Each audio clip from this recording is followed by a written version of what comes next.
Hi everyone, welcome to round 4 from Calderdale. Despite only being on 2 out of 3, I was actually on second board and the only person on 2 points in the whole event, and I was in third place as current things stand. Not bad to say I was probably the weakest player on paper at the start, but of course that means 2 very tough and complex games today. But being the only person on 2, I was given the down float to Richard Desmedt, who I was meant to play as white in round 1 on board 2. And interestingly enough, he was on board 2 again, and the same colours as well, which we both found very funny. But yeah, this is not an easy game because this guy, he's the most active player in UK chess, so he's got a vast experience.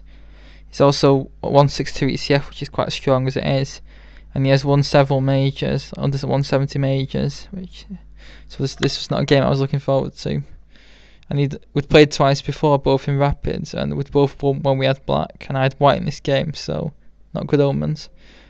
I had to check the bits, just so in case I screw up. Okay. Yeah, I was white and played e4. In the game of Stockport, I got hammered by the Stonewall Dutch, and he played Scandinavian with knight f6, which I expected, which is a sort of alkyne-like line.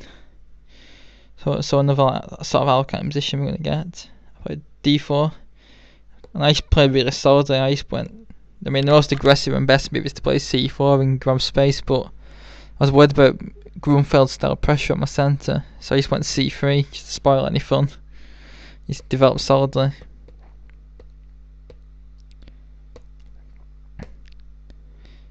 Knight b6, bishop b3. Me, black's probably equal in this position, but I think it's easier to play for white because we've got a bit more space. Ke1 to add some pressure to e7, which he felt compelled to kick my bishop away with. So now I've got maybe h4 ideas in some positions. The last open lines to the king. He played e6. So I was very happy in my position at this point. I played knight bd2, developing the last piece into the game. Knight a5, going after my bishop, which of course I reject. But of course he gets to square bishops off now, which was the idea. I wasn't worried about his knight coming to c4 because I didn't think it does anything. I can always kick it away with b3. And in fact, after knight a c4, when you've got a space advantage, you should always aim to keep pieces on. So therefore, knight e4 was played. And white is better in this position. He played knight to d6. So I played knight c5, just keep pieces on. And also threatening bishop takes d6 and knight takes b7, winning the pawn. So we played queen c8, very passive place for the queen. And now this is where I think I should have played h4, although what I played, it seems very good as well. h4, g4, keep line shut, and then knight e5. Oops. Obviously not that. So now I'm attacking g4 points. It'd be very unwise to give his that square bishop up, so I expected h5, and now I was wondering. I saw his position and I couldn't see what I could play, but maybe just knight cd.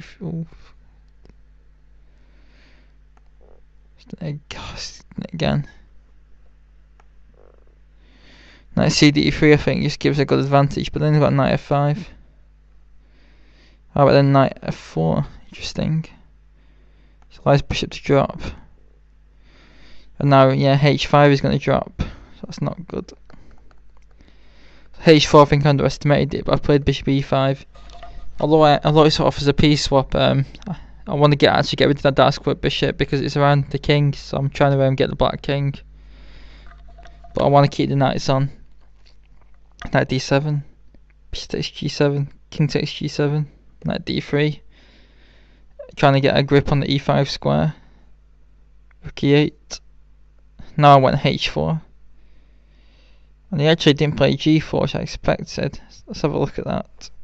But I was hoping for g4 actually. Knight fe5. I thought this knight takes e5. Now what do I take back with? Pawn I think. Knight f5. We've got knight f4. Knight h5 check ideas and then coming to f6, and white's got a very good position. So queen d8 you played, just protecting there in g5. And now this is where it gets really interesting. because I played h takes g5, h takes g5, so now the h file is opened up for both sides. I played queen d2, threatening to take on g5, so he pushed, also trying to get his pieces to the h file.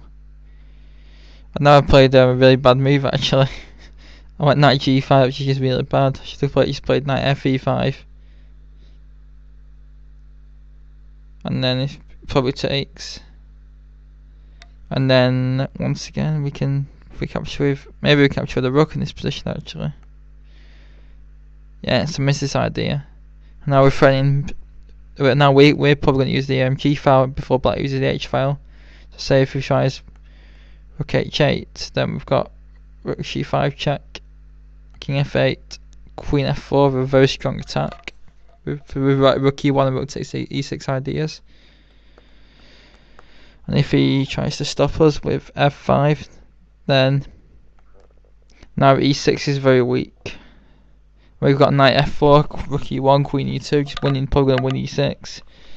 Queen f4 for a start. So if queen h4 trying to get down the h file, we just play f3, which opens up lines towards the king as well. Say knight f7.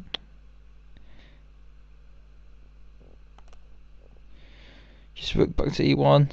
This is very good for white, this. But I played knight g5. I was just looking at maybe lines where you can stack on e6 after rook h8. Like say if black plays rook h8 in its position, which he didn't.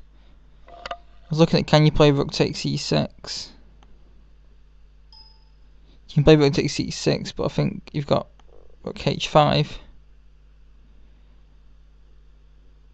And then I think you've got to play rook g6 check, because pawn can't takes the fox, then king takes, and you got knight f4. If king takes g5, you've got knight e6 check, winning the queen. But that is given as best.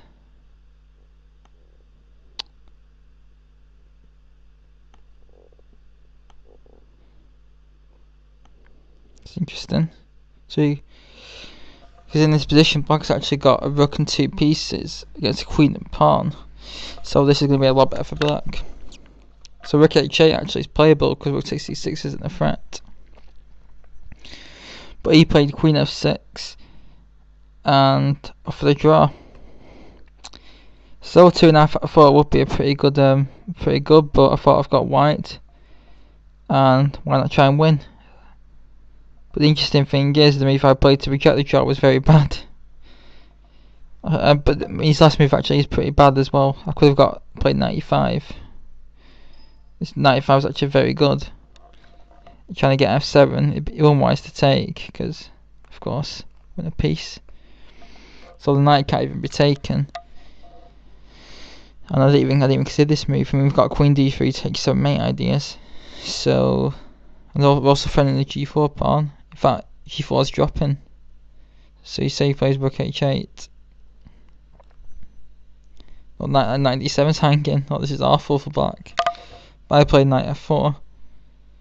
Of course, knight can't be taken because of knight takes e6 check. But of course, I knew rook h8 would be coming. And now I've spent over 25 minutes on this move, maybe longer. So I went from like down to less than 20 minutes for the rest of the game, even though we've only moved 26, so it gets really tense.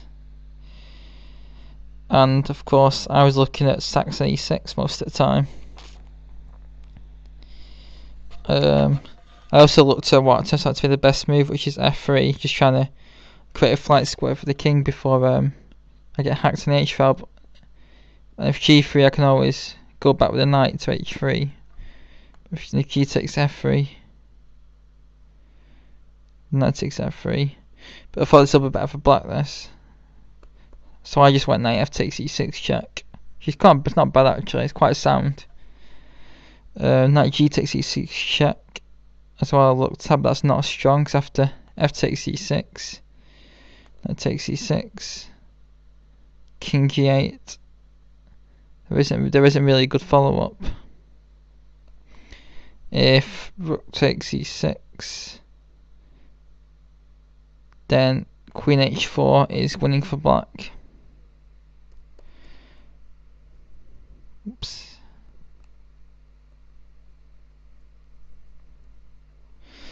The reason I played knight f takes e6 check first is because after f, if he didn't take it after f, the best thing was to accept the sack. After f takes e6, rook takes e6.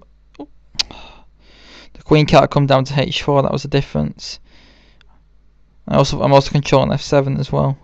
So I thought, and his best move was queen f. His best move was queen f5. Then I has to look at rook ae1, just mounted up the pressure. After rook ae8, that's as far as I got. It seems quite difficult now. d5 gives white a lot of continuous pressure against the king, but I think black can just take it. That's d6 e6. I think black can defend this actually.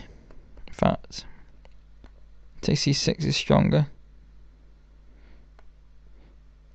But now I'm running out of ideas now actually. Maybe queen d4. This is not good. So I think my sack was unsound. Another point is I can't play rook e5, which looks crushing because the queen b1 is going to mate me. So maybe my sack was unsound. But Richard's actually a very aggressive player, plays a lot of gambits as white, so I sort of expected actually declining, which he did with king g8. Because the point now is he's going to try and make me on the h final. Because he's got queen e6 to h1 mate threats. Of course I've looked at this as well. Knight takes c7 I've got to play. So he flicks in queen h6, threatening mate in 1, so I've got to play king f1. And now rook c8, because if he plays this tempting check immediately, then he just loses, because now both his rook and queen are hanging. So he has to read the rook first. So knight d5. Also threatening knight e7 check. Now his next move actually wasn't. I think king g7 is actually the strongest. But he played check. King e2. Now this check. And now actually I blundered. I have to play king d3, which I didn't even. I was playing on the moves instantly to try and get some of his time back. I spent the sack. After queen takes g, because my king's actually safe. And after queen takes g2, I can play rook takes e8. Knight takes e8. Rook e1. Nice in between move. And his best move actually is just to take the knight. I'll take this one with check. King g7. Take the rook. King takes. And after queen f4, white is going to be a solid pawn up and should win as long as he's careful with his king. But knight e3 is actually a blunder because he now missed. He played queen takes g2 fast, regaining the pawn, but he missed this hard move to find queen h5. And the point is now is that I've just trapped my own knight because it's actually not got a single square to go to, and it can't be protected because f4 is met by taking with a discovered check, and oops. And the knight can't move to protect the knight with the queen because it's pinned. The king's pinned, so I have to play this, and then it can just flick this in. In fact, he's even got this, and I'm lost. So I got a bit lucky at that point. Queen takes g2, but it's still very tricky because I'm only a pawn up, and my king is very exposed. A lot of points I was thinking maybe I should have just took the draw, but played king d1, just safeguarding the king. Queen c6. So black has got some good compensation for the pawn. I played king c2. This was a good move actually. Now he played knight e4, which is not a good move. He should have kept up the pressure with a move like knight f6, then knight coming to e4. Well, now I have to be careful, but after knight e4 I took it off, but because this is actually stronger.